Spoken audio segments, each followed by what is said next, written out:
Welcome to SAM Conversation, a program of South Asia Monitor, to discuss some recent developments in Tibet. It is our pleasure to welcome Ms. Youdon Aukatsang, member of the Tibetan Parliament in Exile. Thank you, Colonel Bhat. Thank you so much for having me. A pleasure. Recently, the Chinese government, the Chinese Communist Party spokesperson, foreign ministry, made some not very surprising, but maybe questionable statements to the Dalai Lama, His Holiness the Dalai Lama. And there followed some other events like Nancy Pelosi and a delegation from the US visiting Dharamsala and meeting members of the Tibetan government in exile there. Something which, of course, the Chinese Communist Party is extremely irked about.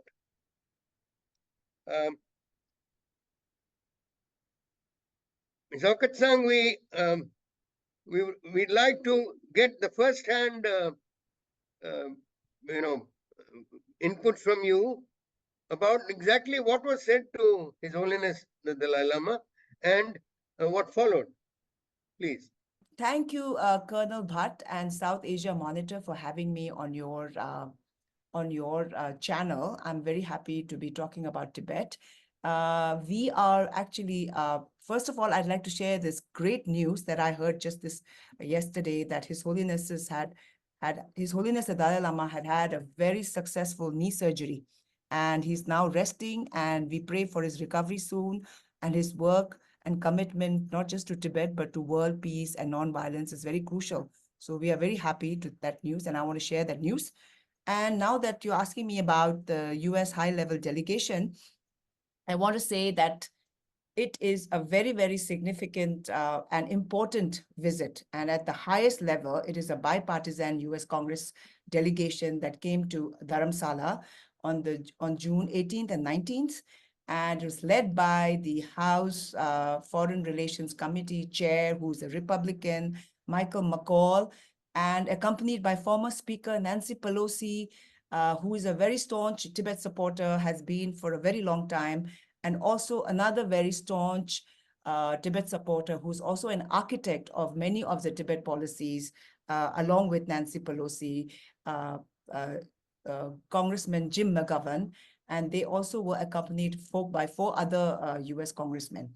So we were very happy. The reason they came is also because that they were actually coming after the US Congress passed with a huge majority the Tibet Resolve Act, Tibet Resolve Act, which actually is the third piece of legislation that the US House has passed.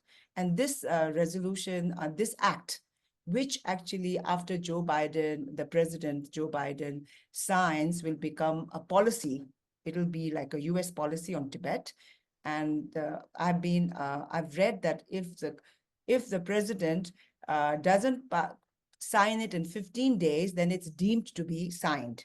So we are now in the process of recognizing that this is a policy passed by the House, endorsed by the president, and some of the key provision is really that it actually challenges the historical claim of China on Tibet, and actually recognizes that there is a dispute between Tibet and China. Tibet is an occupied nation, and it recognizes that Tibet was never a part of China. But it urges China to enter into direct negotiation with His Holiness the Dalai Lama and his representatives without any precondition. And one important thing also is that it authorizes the US State Department to use funds to counter Chinese disinformation about Tibet and Tibetan people.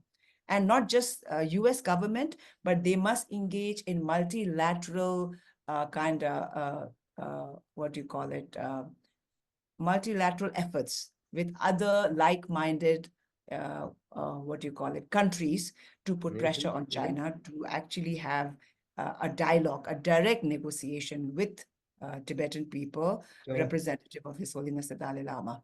And one important thing, I also feel that it actually talks about the exact geographical location, the areas of Tibet, which China has actually cut it down into small size and called it Tibet Autonomous Region, and has incorporated into many other provinces of China, Sichuan, Yunnan, Gansu, Qinghai. So they are saying that, no, this is the exact geographical area which the Tibetan people have been propagating and advocating for the longest time. So this is a very key third piece legislation following the Tibet Policy Act of 2002 and Tibet Policy and Support Act of 2020. So I think this has happened because of a lot of hard work by many Tibetan and Tibet supporters and some of the key US congresspersons. That's very, very important and very significant. Yeah. Very good to hear that. When you say that other like-minded nations, I suppose India should feature quite prominently in that. Definitely. India actually is the top for me before even US is India, because for us, Because very it's really survival as a US is, Tibetan government in exile is thanks to the support that Indian government has given us. All the successive Indian governments without any change. It's like how US has a bipartisan attitude. India is cross-party Indian government. Whoever has ruled India since independence, I think, has been very, very supportive of Tibet. And we are existing here. We are flourishing here. Our culture, our identity, our political work is all here. India is the hub, Even this high-level delegation cannot happen if Indian government did not facilitate this meeting. And, they have, I think Indian government, even if you read the news, Modi government also, the Prime Minister, Shri Modi ji also met with the high-level US delegation after His Holiness's meeting and after they went down to Delhi from Dharamsala. So without Indian government support, we cannot do anything. We are extremely grateful to the Indian government. And after Indian government, I would say it's the US government who comes next in support and in advocacy for Tibet.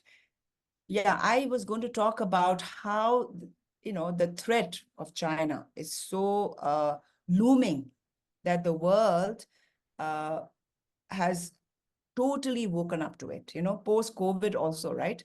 Well, that's one China's aspect which India is very, very, very, very aware India about. has always been aware of China, because India, since the Tibet's invasion by China, India has had many border skirmishes, border disputes. India has had to spend a lot on defending the borders because of China's invasion of Tibet, So India knows it.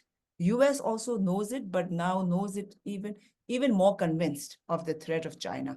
Not just in every relations, whether it's economic, social, cultural, but also in the sense of, ideology as well, because India and US are the largest democracies in the world, right?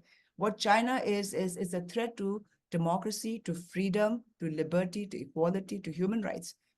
And not just Tibetans in Tibet or Uyghurs or the Hong Kongers or all the people that are suffering under China because of Chinese aggression, but also the world outside China is facing infiltration, espionage. You read about it all the time in the newspapers now. Oh, yes. Oh, yes. Not just Tibetans, Chinese who are Indian Tibetans or American Chinese or American Tibetans or European Tibetans.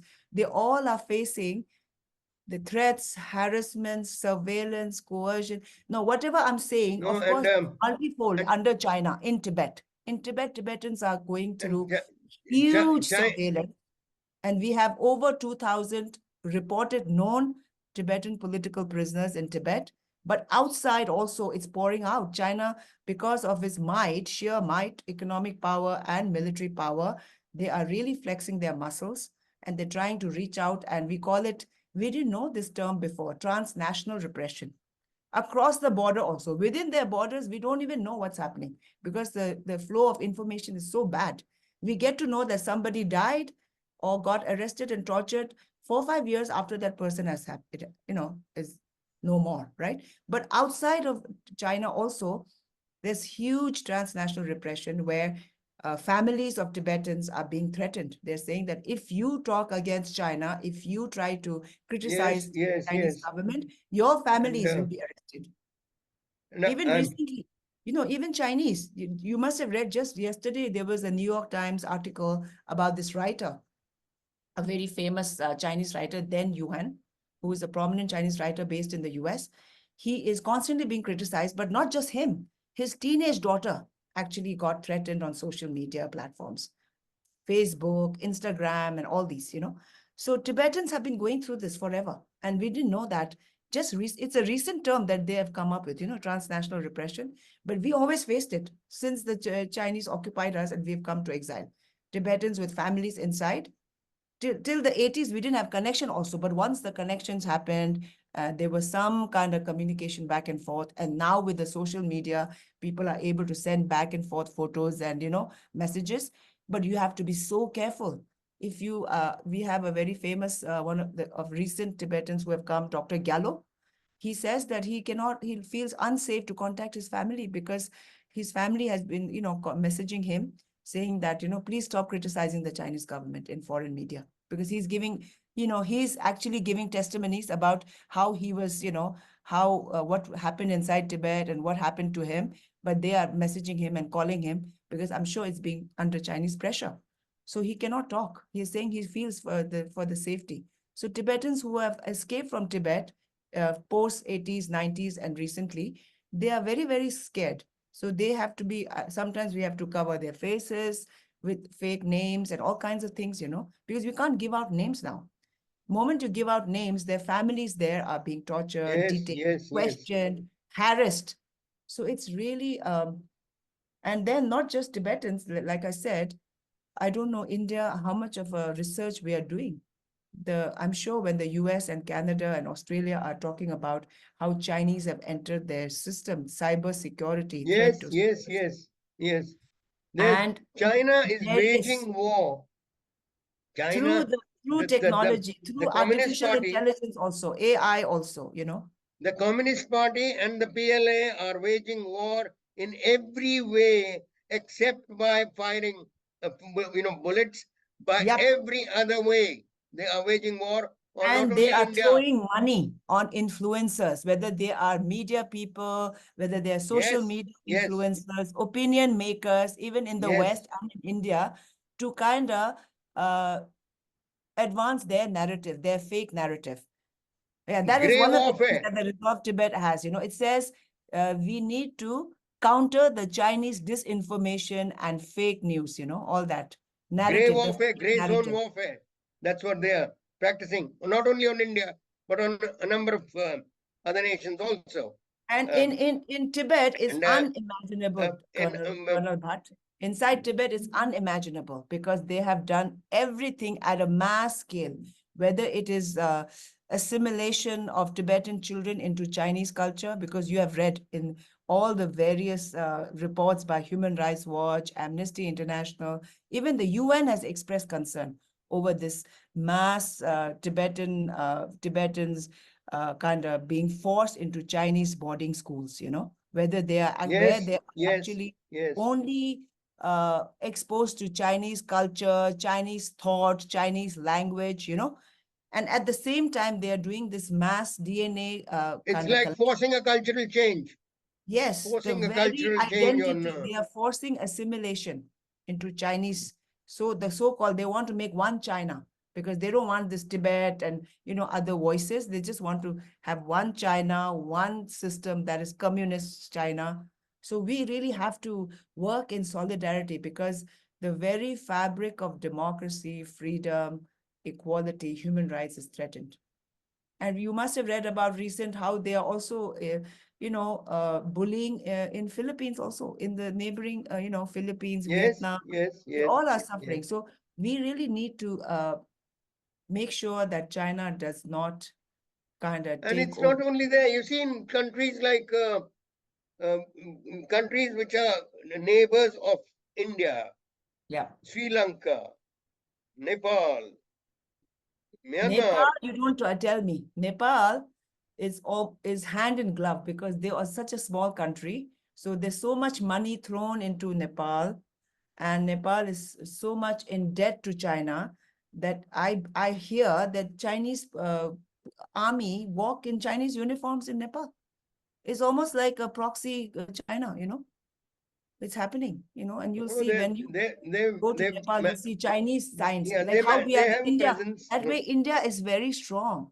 In Nepal, you will see Chinese signs everywhere also. It almost looks like a Chinese town now, you know. And you've got not to mention Pakistan, where they have a very major presence.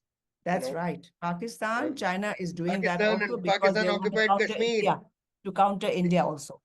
They know So, that India is one of their biggest rival, you know, so they're trying to and weaponize. they know with India ever since 1967. In Yes, 1962, whatever happened is that's history. But in 1967, there were some skirmishes in Nathula and Chola in Sikkim. yes. And they lost about 400 soldiers, the People's I Liberation know because Army. my father also served the Tutu SFF. Okay, He okay, was the first okay, Dapion actually, first okay. Dapion of, Uh, yeah. I think we'll have to wind up now. But anyway, thank you very much for some very important inputs that have come to the fore. Thank you. Thank you And so much. look forward on some exchanges again. Thank you. Thank you. Bye-bye.